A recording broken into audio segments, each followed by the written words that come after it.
Bullet गरम होता है। हाउ देखला तो ना हापासी झापासी हो। अब देखी माहौल के गरम होता भाई जी मैंने सब देखाओ तो पब्लिक हमारे के मत देखा हमारे के लोग जानो भाई हमार भगवान हलो। अब एगो गाना गौनी हमार भोजपुरी के सुप्रसिद्ध गीतकार राजा बाबू आ जाओ बाबू इधर आओ। ये छोटन में देखन में छोटन है भाव करे गंभीर एकरे पर लागू होता लइका भाई गाना अनगिनत लिखले हमारे जीवन में आकाश ध्वज ये आ रहा है धरती के देखो बच्चा एकदम छोटा है खुश रहो बाबू के नाम पे जोरदार ताली बजाई। ये लइका गाना लिखले हैं कि करत नहीं की शादी तो हमके धमकावतिया आ हमरा फोटो पे भातार लिख के स्टेटस लगावतिया। कितनी ते निमिया गछिया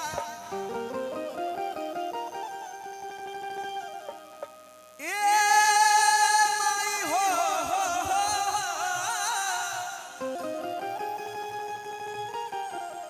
या तीते निमिया गछिया हर तीत पतई फरवा माई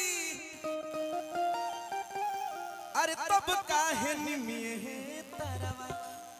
अरे तब काहे निमिये तरवा अलावेलुदार बरवा माई हर तब काहे निमिये। वाह मुकेश भैया मुकेश सिंह भैया बड़ी प्यारे दुलारे हमारे बड़े भैया आइए इधर आइए एक सम्मान में भैया के जोरदार ताली हो जाए बहुत प्यार करते हैं। सूरज प्रताप सिंह भैया चाहेंगे मंच पे आएंगे भाई को आशीर्वाद देने। ये भजन चालू रेडी हाथ उठा के हम जानत नहीं तो में हम सब काम कर देंगे। हम टेस्ट वनडे ना 2020 के युग में रहो सब एक एक घंटा में सुना दे। रेडी 1 2 1 2 3 ताली बजा के जियो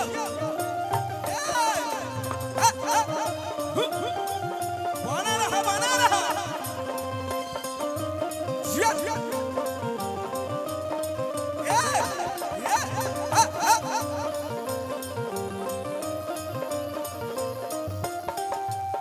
तीते निमिया गोछिया तीते निमिया गोछिया तीत पतई फरवा माई तब काहे निमिये तरवा तब काहे निमिये तरवा लावेलुदार बरवा माई तब का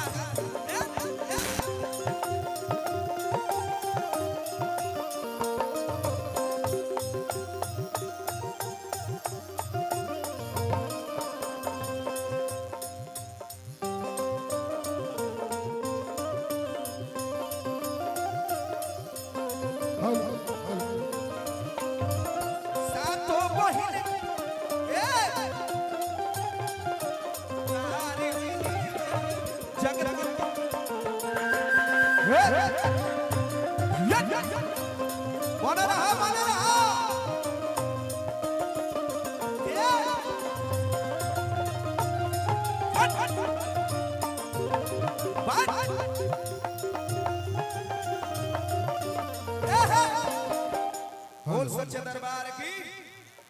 रुक जा दीपक जी हां भैया बन गल का अब का कब झोरी या कोड़े के कोड़ी जीवन भर कोई नहीं हो और हाल बा माइक ले ले में डोले बना हो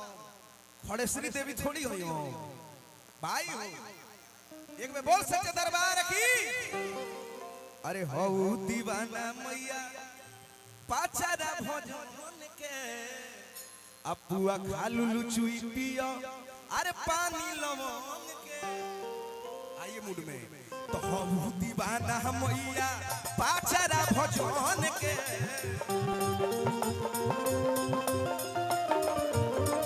अपुआ खालू लुचुई पियो पानी लवंग के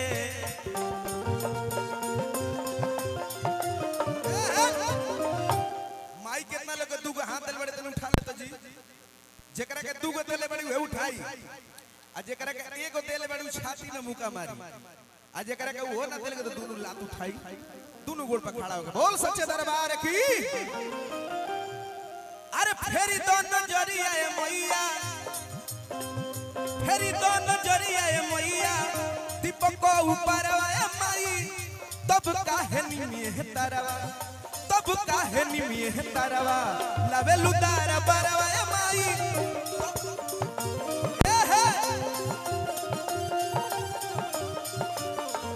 लावेलु तारा बारावा ए माई तब काहे निमिए